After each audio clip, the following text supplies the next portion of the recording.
Við eigum Nissan Leaf og við erum búin að eiga hann núna í 3 ár. Þegar við flytjum til sveitarfélagi þá er þetta eitt af fyrstu sveitarfélagum sem til dæmis flokkar allt rusl og við erum að gera hérna moltu og erum svona að reyna að vera svolítið í þessum lífstíl. Fannst við einhvern veginn þurfa að jafna út kolefnisfótsporið okkar og þetta var svona ein af þeim leiðum. Maður þarf náttúrulega svolítið að skipuleggja sig þegar maður á rafbíl, sérstaklega fyrir 3 árum þegar við keyptum bílinn. Við hlöðum hérna á nóttunni þegar við keyrum í bæinn og maðurinn minn keyrir hann daglega í bæinn.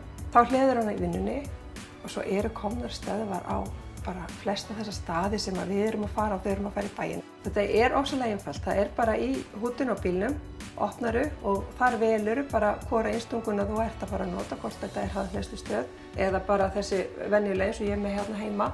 Hraðhleðslustöðin hún tekur kannski svona 20 mínútur ef hann er frekar tómur og þá skipuleggur maður sig bara þannig að maður kannski er að fara að útrétta þar sem stöðin er eða ég vil bara sest niður og fæ sér eitt kaffi og slakar á. Þessi tilfinning að setjast upp í bílinn í fyrsta skipti og taka af stað og þú svona líður áfram. Það er bara, kemur ekkert skýra skiptingar högt eða neitt, þú bara svona vum og það er geðveikt.